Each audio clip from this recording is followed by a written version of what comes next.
Hello guys, welcome back to my channel. दोस्तों, आज हम इस वीडियो के अंदर हम बात करने वाले हैं don't keep your cash in the bank.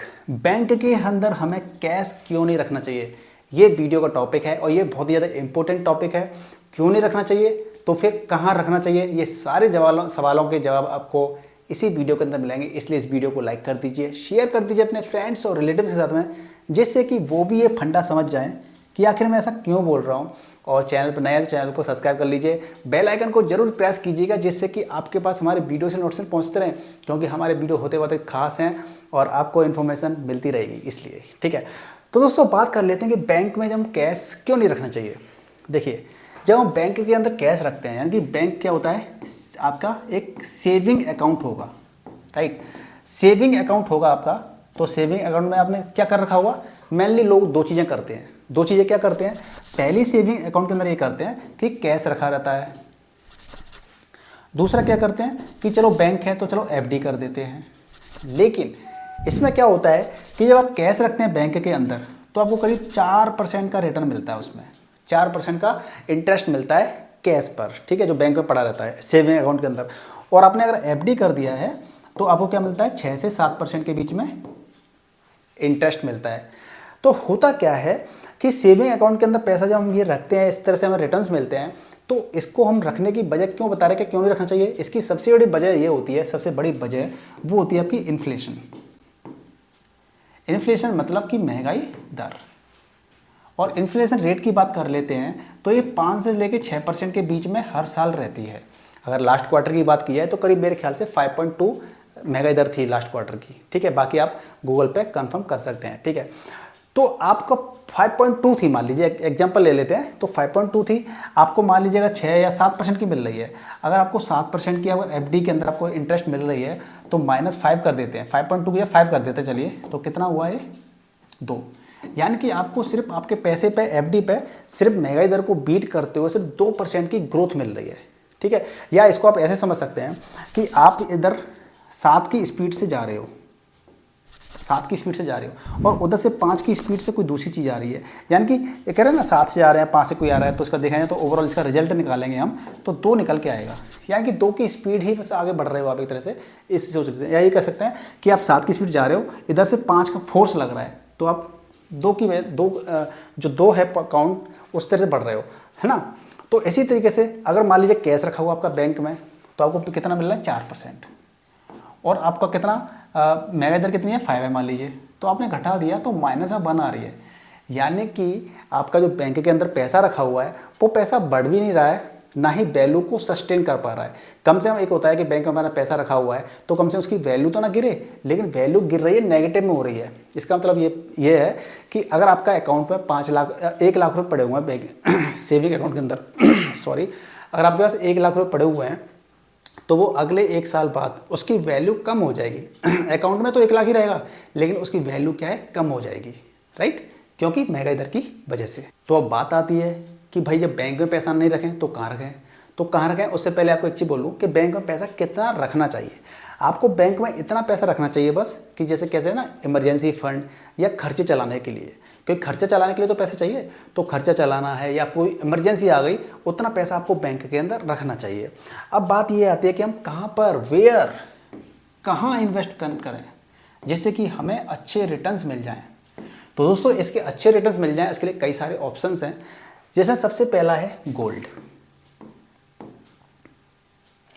Gold में आप जब इन्वेस्टमेंट करते हैं तो इसका सबसे बड़ा फायदा क्या होता है कि इस पर महंगाई दर जो होती है ना, उसका कोई फर्क नहीं पड़ता है। इस पर जो पैसा बढ़, भले ही इसमें पैसा आपका जो ग्रोथ होगी, भले इसमें 5 से लेकर के 7% की ग्रोथ होती है ईयरली, भले ही आपकी ग्रोथ इतनी होगी, लेकिन इस पर जो महंगाई दर का जो इम्पैक्ट पड़ना चाहिए 5% 6%, वो नहीं पड़ेगा। यानी कि ये आपका क्या है, महंगाई दर इस पर असर नहीं करती है, तो आप गोल्ड के अंदर इन्वेस्टमेंट कर सकते हैं। अब गोल्ड में कभी भी, लेकिन ऐसे मत करना कभी भी कि गोल्ड में ज्वेलरी बनवा लें, उसको आप फिर बाई करें, क्योंकि जब उसको आप बेचेंगे ना, तो ज्वेलरी का जो पहले तो आप बाई करेंगे तो मेकिंग चार्जेस लग जाते हैं, लेकिन बेचेंगे, सेल करेंगे, तब उसका जो मेकिंग चार्जेस लगा था पहले, फिर जब बेचते हैं तो उसकी रेट और कम हो जाती है। तो इसलिए आप कॉइन के रूप में, बिस्किट के रूप में आप गोल्ड को रख सकते हैं अपने घर पे, या डिजिटल गोल्ड बाई कर सकते हैं। दूसरा क्या है कि आप स्टॉक्स में पैसा लगा सकते हैं। बहुत अच्छा ये तरीका है, ये स्टॉक्स में, यानी कि शेयर मार्केट के अंदर पैसा लगा सकते हैं आप।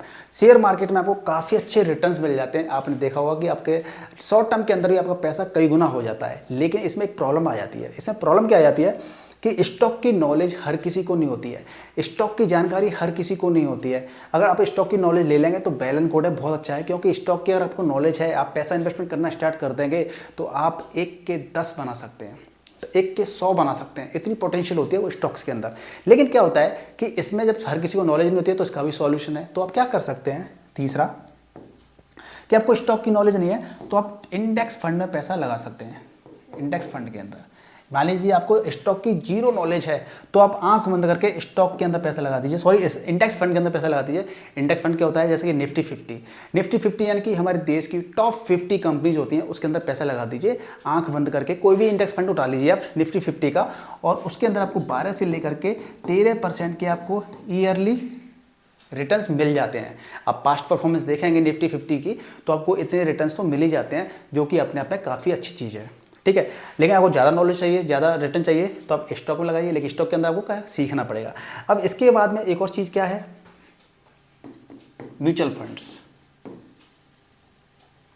म्यूचुअल फंड्स में क्या होता है कि आप, जैसे कि मैं बताऊं कि म्यूचुअल फंड में क्या होता है, जैसे कि जो पैसा आप स्टॉक में लगाते हैं तो म्यूचुअल फंड का पैसा भी कहाँ लगता है, स्टॉक में ही लगता है, यानी कि शेयर मार्केट में ही लगता है पैसा।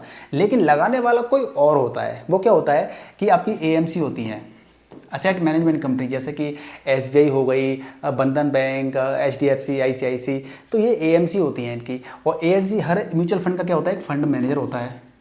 हर म्यूचुअल फंड का क्या होता है, एक फंड मैनेजर होता है, जिसको अपनी फील्ड की काफ़ी अच्छी नॉलेज होती है, काफ़ी जानकारी होती है। तो वो फंड मैनेजर हमारे पैसे को म्यूचुअल फंड के जरिए स्टॉक्स में लगाता है, और वहाँ से हमें क्या मिलता है, रिटर्न्स मिलते हैं।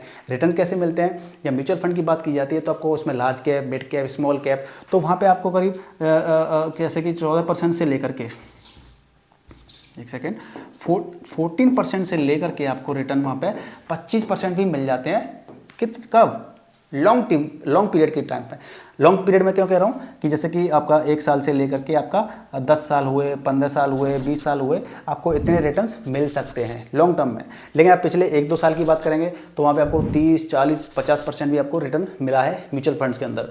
तो इस तरीके से आप पैसा लगाते हैं म्यूचुअल फंड के अंदर तो आपका पैसा फिर काफ़ी अच्छे तरीके से ग्रोथ करेगा, जो इन्फ्लेशन को बीट करेगा। तो इस तरीके से अगर आप भी म्यूचुअल फंड के अंदर पैसा लगाना चाहते हैं तो वीडियो के डिस्क्रिप्शन में एंजल वन का लिंक है, आप उसको लिंक को क्लिक करेंगे तो उसका रजिस्ट्रेशन कंप्लीट कर लीजिए डाउनलोड करने के बाद में, और रजिस्ट्रेशन कंप्लीट करने के बाद आपका डीमैट अकाउंट ओपन हो जाएगा, और उसके बाद आप म्यूचुअल फंड में इन्वेस्टमेंट करना स्टार्ट कर सकते हैं। ज़्यादा जानकारी के मेरे बाकी वीडियोज़ देखिए, उसमें आपको पूरी नॉलेज मिलेगी कि किस तरीके से हम लोग म्यूचुअल फंड में इन्वेस्टमेंट कर सकते हैं। अगला जो टॉपिक है दोस्तों वो है आपका, जो 5 में बोलूँगा, बिजनेस। देखिए बहुत सारे लोग क्या करते हैं कि उनके अकाउंट के अंदर पैसा भरमार पड़ा हुआ है। कुछ पैसे ऐसे भी होते हैं कि 1 लाख पड़ा हुआ है, 2 लाख पड़ा हुआ है, 5 लाख, 10 लाख, 20 लाख पड़ा हुआ है, लेकिन वो क्या करते हैं, पैसे से पैसा बनाते नहीं है। तो आपको क्या करना है कि उस पैसे को आप लगाइए बिजनेस के अंदर, जिससे आपका बिजनेस बढ़ेगा, आपका उस पैसा बड़ा होगा, ग्रो होगा वो पैसा। अब उस बिजनेस को आप खुद भी कर सकते हैं मान लीजिए, या फिर आप किसी के साथ में टाई अप कर सकते हैं। टाई अप कैसे कर सकते हैं, मान लीजिए आपके पास पैसा है लेकिन आप काम नहीं कर सकते, तो आपके पास पैसा है तो आप एक ऐसे बंदे को ढूंढिए जो आपके पैसे के लिए आपका काम करे। सपोज दैट, एक छोटी सी बात कर लेते हैं कि आपने क्या कर लिया, आपके पास पैसा है तो आपने जूस स्टोर बना लिया एक, या जूस की शॉप खोल ली आपने एक छोटी सी, ठीक है, रेडी लगा लेते हैं ना, जस्ट लाइक दिस। तो आपने क्या कर लिया, जूस का स्टोर खोल दिया, आपने 1 लाख रुपए लगा दिया और किसी बंदे से टाई अप कर लिया कि भाई तू इस दुकान को संभाल, पैसा मैं लगा रहा हूँ, तू संभाल, जो भी गल्ला होगा तेरे को इतना मिलेगा, मेरे को इतना मिलेगा। तो आपने जो 1 लाख लगाया, उसी 1 लाख से आप 1 साल के अंदर ही आप उसके पैसे को उस पैसे की जो लागत है 1 लाख रुपये उसको भी निकाल लेंगे, और हो सकता है कि आप 2-3 लाख रुपए की एक्स्ट्रा इनकम भी आप कर लेंगे। तो इस तरीके से आप बिजनेस कर सकते हैं। बिजनेस भी बहुत तरह के बिजनेस होते हैं जो कि पैसा लगाइए और बिजनेस आपका हो जाता है, लेकिन उसके लिए आपको प्लानिंग करनी पड़ती है। तो दोस्तों आप समझ गए होंगे कि आपको क्या है, बैंक में पैसा क्यों नहीं रखना चाहिए, क्योंकि पैसा जब आप बैंक के अंदर रखते हैं तो आपका पैसा बढ़ता नहीं है, पैसा घटता है।